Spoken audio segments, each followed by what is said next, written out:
If there's one curry that hits all the flavor notes, sweet, sour, spicy, and savory, it's a chicken pathia. The original pathias were actually from Persia. It was a sweet and sour stew, and that sweet and sour stew made its way to India, where it became a quite popular sweet and sour curry there too. But what we're going to be cooking here today is a curry house style chicken pathia. More chicken in it. There's more sauce. The base sauce, this base sauce over here, nice and creamy, smooth. It's a completely different curry to what you might find in India, but it's still sweet and sour. And it's sweet and sour because of a couple of ingredients here. We've got some tamarind here, some tamarind paste. We've got some mango chutney, some lemons, that's going to give it a nice tang, and some sugar as well. Well, that's going to make it sweeter. So we've got things that are going to make it sweet and sour. These are made in different ways at different curry houses. So some chefs might use some pineapple juice and some ketchup for sweetness, and some lime juice for the tanginess and tartness. But this is a really good combo, a combo I really like to use. And these curries are usually also quite red. Just like a chicken tikka masala is red and a chasni is red, and that's done with coloring, food coloring. So I'm going to add just a tiny bit of food coloring to this curry. You don't have to do it. It's up to you. I know there's a lot of people that don't like to use food coloring in their curries. It's something you can add, it's something you can either add or not, depending on what you like. So here we go. I'm going to heat this pan over a medium-high heat. And while that's heating up, I'm going to tell you that this chicken pathia is from my book, The Curry Guy Bible. There's a picture of it there in the Bible.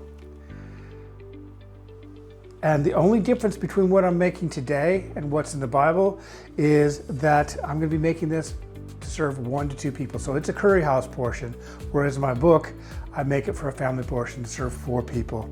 I just downscaled it. You can upscale it back up if you like, or make it for 1, make less. These recipes are so easy to just change the way you need to. So we're going to add a couple tablespoons of oil to this pan. Oh, I'll give it a little bit more. This is a flavored oil from some onions I fried, and add that chopped onion. Give that all nice, spread that out really nicely in the pan. And then to that, I'm going to add just a sprinkle of salt, just a tiny bit. And that's going to help bring the moisture out of the onions as they cook. We're just going to let those cook for about 3 to 5 minutes just to soften them. Flavor the oil a little bit more as well. So chicken pathias came around in about the 70s, late 70s and 80s. And at the time, a lot of curry houses were trying to compete with sweet and sour chicken, which was coming out of the Chinese takeaways. Everyone was lining up in the streets for those, and they wanted to draw people back in to the curry houses, and came up with this pathia, which, like I say, is not really authentic at all compared to, it's nothing like you get in Persia, the Persian stew, or what you'd even have in India, but it's pretty good. And if you like sweet and sour, you're gonna like this. Especially if you like sweet and sour and spicy, because like I say, we got some chili powder in here as well. So it all just really blends together, and just it's just a flavor bomb. It's so nice. All right, so to that, I'm gonna add some garlic and ginger paste. I want the onions to be soft and all, but I'm adding the garlic and ginger paste second, because the garlic will burn, and we don't want to burn the garlic. So we just want to cook those, make sure those onions are nicely fried off before we add the garlic and ginger paste. So I'm just gonna let those fry just a little bit more, and then we'll start adding this garlic and ginger paste.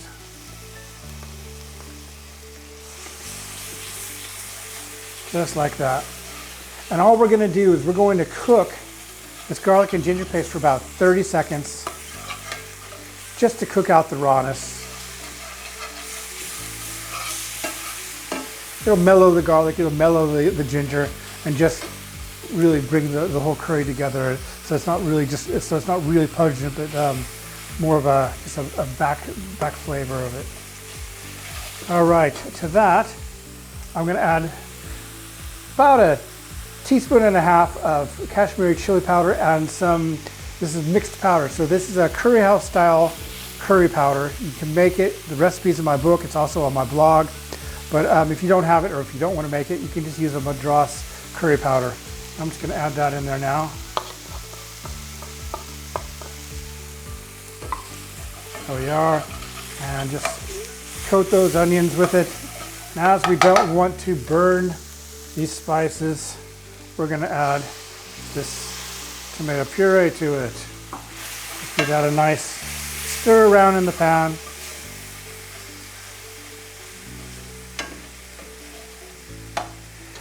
And now we're going to add a little bit of base sauce.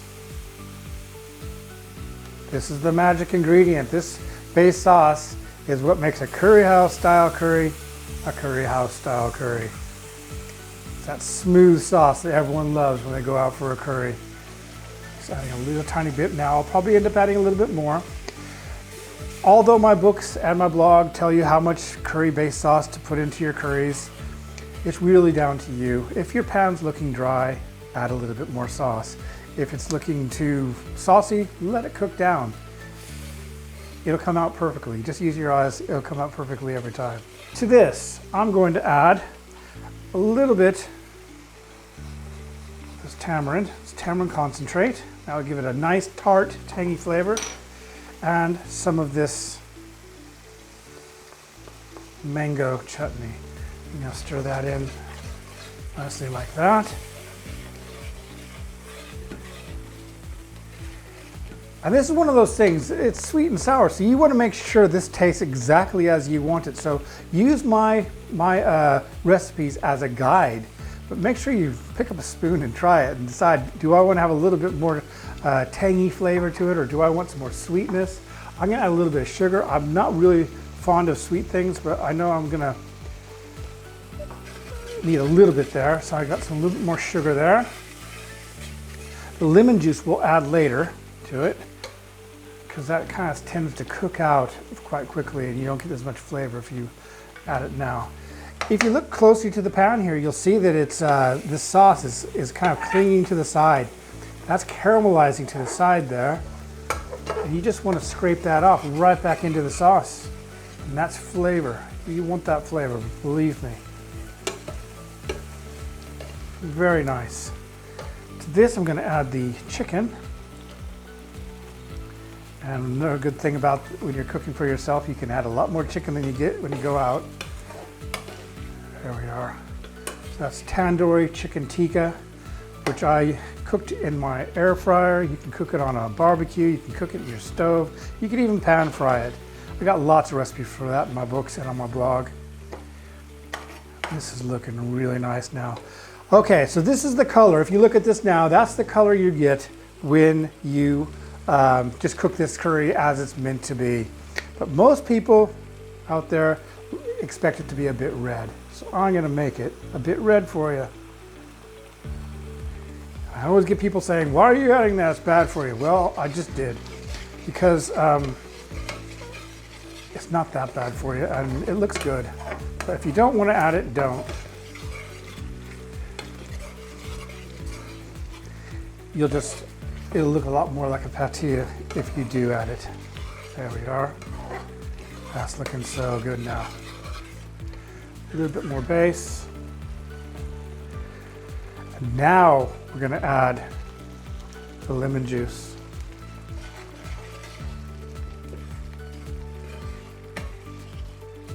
There we are. Just a couple of lemons here in the pan. I'll probably serve it up with some as well.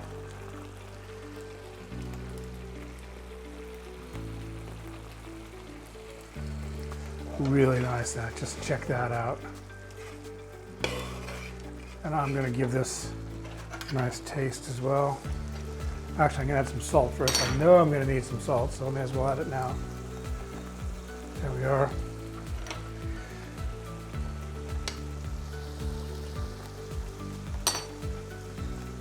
That is spot on. If you like a good pathia, you're going to like this one.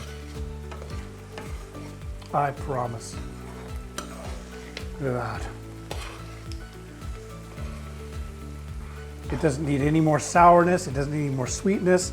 You might, however, think differently. You might want a little bit more sugar, or you might want a little bit more lemon juice or tamarind. So that's up to you. Just taste it, taste as you go. Make sure all the flavors that you want in there are in there exactly as you want them, and you'll be happier with the end result. Yeah, so there you have it. I hope you've enjoyed this. I hope you do get a chance to try it and that you enjoy the curry as much as I do. Chicken pathia is really, it's one of those curries that sometimes it's served very spicy and sometimes it's served very mild. So remember, you can always adjust those flavors too. It doesn't have to be spicy at all. But this is one you can serve if you don't put a lot of chili in it. Kids love it, sweet and sour. They just absolutely love it. If you want someone that really, if you know someone that really likes maybe a madras or something like that, it's quite spicy, but they're sick and tired of madras and they want to try something else, there you go. Give them that. It's not one that everyone knows about yet. It's from my cookbook, The Curry Guy Bible, Chicken Pathia. Give it a try, and thanks for watching.